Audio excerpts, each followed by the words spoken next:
Salut et bienvenue sur Infomaniac. On va commencer cette série de tutos pour le projet Suzanne. Je vous en parle pas de toute façon, il y a déjà une vidéo avant qui vous en parle. On va taper dans le vif du sujet. Donc premier tuto, ça va consister à donner de la couleur tout simplement à Suzanne, à colorier un petit peu quoi, basiquement. Alors on va supprimer le cube, donc X, ensuite Shift A, on ajoute Suzanne, donc Monkey, je me mets en vue de face, touche 1.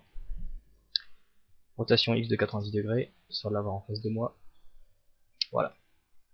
Donc pour peindre Suzanne, ce qu'on va utiliser, c'est l'UV Mapping.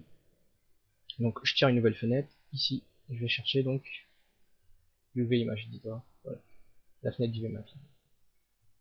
Je vais faire une nouvelle image, choisir la couleur la plus utilisée dans l'image, donc là ça va être dans Suzanne, donc le marron, marron plutôt foncé, ok,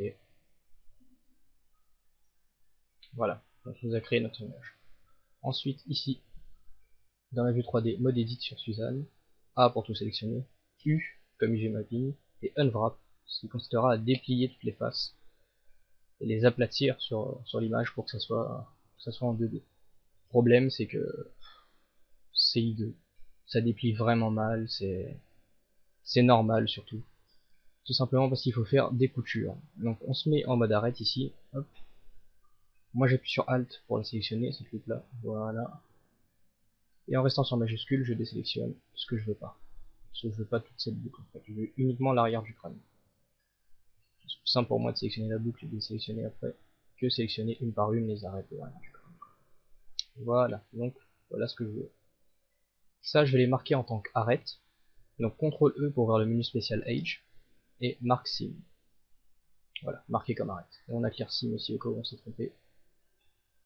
Voilà, tout simplement. Maintenant que j'ai marqué ça comme arrête, j'ai relancé un unwrap, et on voit que Suzanne a été dépliée en fonction des arêtes que j'ai choisies. Donc là on voit bien ici. Voilà. Ce qui me donne finalement une image un peu plus fidèle à Suzanne, une version 2D de Suzanne un peu plus fidèle, et plus simple surtout à modifier. Problème, c'est les oreilles, qui sont tout simplement invisibles presque, qui sont recroquevillées sur elles-mêmes. Donc on va décoller les oreilles du crâne en refaisant des coutures. Donc c'est parti. Hop. Voilà.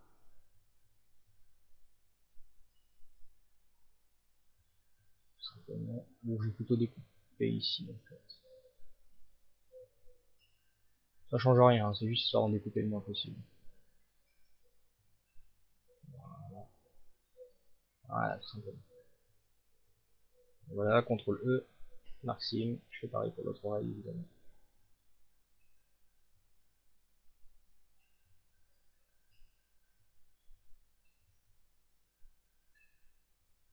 Voilà, CTRL E, marque sim.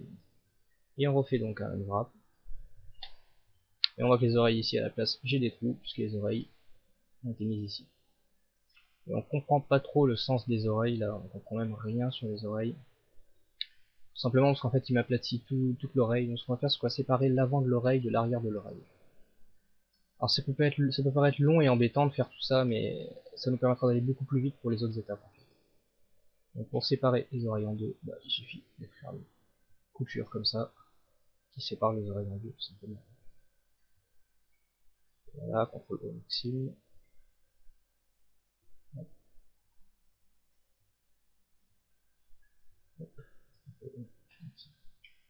Voilà. Maintenant, U, on gratte, et voilà. Donc là on a l'arrière des oreilles ici, et l'avant des oreilles ici. On distingue un peu mieux quand même ici le contour de l'oreille, l'intérieur de l'oreille, le petit lobe ici, l'intérieur. On distingue beaucoup mieux les morceaux du langage. Ça permettra de travailler de façon plus efficace. Alors maintenant qu'on a fait notre dépliage propre et qu'on a notre image, on peut commencer à peindre l'image. Alors ici j'ai passé en mode texture pour vous montrer ce que ça donne en fait. Voilà. Donc bah là pour l'instant j'ai uniquement la couleur de l'image, donc le marron un peu orangé. Je vais dans image. Image painting, je coche, j'appuie sur N pour voir le volet. Et je peux comme ça commencer à peindre. Alors ici j'ai radius qui est le diamètre de la brosse. Je vais peindre dans un petit. Voilà. Et puis je peux commencer à peindre, donc par exemple là, le contour des yeux. Et on remarquera dans la vue 3D que ça s'applique directement sur notre maillage.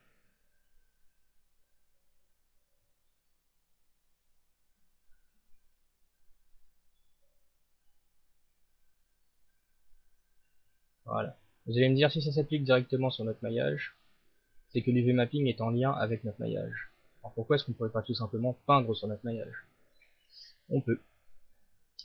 Pour ça, une fois qu'on a fait notre UV mapping et tout ce qui va bien, les dépliages propres, on passe en Texture Paint. On coche le petit cube ici pour pouvoir voir les arêtes, sinon on distingue rien du tout. Voilà. Et on peint directement. Pour voir le volet des brosses et tout ça, là-dedans, c'est T. Voilà. On remarquera que les deux volets sont synchronisés, ce sont les mêmes en fait. Si je change la couleur ici, ça change aussi la même. Donc voilà. Et je peux peindre comme ça. Alors petite astuce, imaginons qu'entre temps j'ai changé de couleur, je me suis mis dans du bleu, mais c'est pas du bleu que je voulais. Je peux très bien faire un clic droit sur une couleur existante, quelque part sur mon maillage, et hop, il reprend la couleur. Et je continue. Tout simplement à peindre le contour des yeux.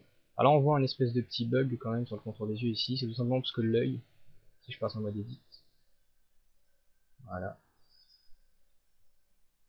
c'est l'arête là par exemple ici, qui déborde sur le, voilà, vous voyez, tout simplement, qui déborde sur l'avant du visage de Suzanne.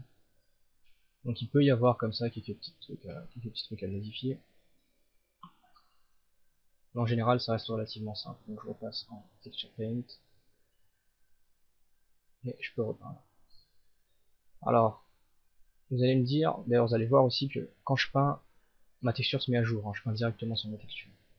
Alors l'avantage d'avoir la version 2D finalement de la texture, c'est là par exemple, je suis en train de peindre l'œil en même temps, imaginez. Vu que l'œil a été mis à un endroit différent sur notre objet, on peut très bien revenir sur la texture ici, donc clic droit pour prendre l'image, et supprimer tout ce que j'ai débordé, tout ce qui a été mis sur l'œil. Donc si je déborde, bah, je peux refaire les choses bien. Et pareil, si je passe en mode edit mode, voilà, je sélectionne, j'ai le maillage ici, et je peux distinguer les faces, et donc je peux aussi enlever un peu tout ce qui dépasse, voilà, et retoucher comme ça, même si j'ai débordé, même si on va faire un coloriage d'enfant de maternelle, parce qu'on n'a pas le choix. C'est vrai que sur la vue 3D c'est un peu difficile de colorier proprement. Je peux comme ça tout simplement retoucher ce que j'ai fait pour que ce soit un petit peu plus précis. Et évidemment, ça s'applique en direct dans la vue 3D, comme vous pouvez voir. Donc ça c'est pour les yeux. Je vous laisse après vous amuser, hein. Je vais pas vous faire tout le coloriage de Suzanne, c'est à vous de voir. Par exemple là on peut aussi se lancer dans les oreilles. Hop, Texture Paint, les oreilles. A pour tout sélectionner, A comme All. Si vous avez votre objet qui est gris, parce qu'en fait vous pouvez aussi faire des clics droits en restant appuyé sur majuscule pour sélectionner uniquement les faces que vous voulez peindre. Le mieux c'est d'appuyer sur A comme All, comme ça on a tout l'objet, on est tranquille. Et on se lance dans la peinture, dans le coloriage finalement de Suzanne, des petites oreilles. Imaginons. Voilà, si vous débordez c'est pas un problème, vous pouvez retoucher ici, parce que les oreilles apparaissent ici. Voilà.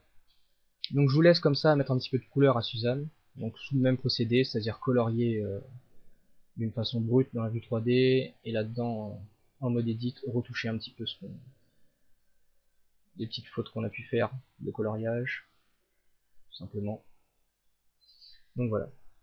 En travaillant comme ça, petit à petit, on précise un peu le caractère de Suzanne, on va dire. Donc je vous laisse faire comme bon vous semble, le tout c'est de rester un minimum réaliste, faut pas oublier que Suzanne à la base c'est un singe, donc allez pas lui mettre du jaune, du vert, et faites les choses bien, mais faites les choses comme ça vous plaît, quoi. Donc voilà, bon, on se retrouve à la deuxième étape, donc la deuxième étape qui va être de texturer. Donc mettre un petit peu de relief à tout ça, de texturer un peu plus.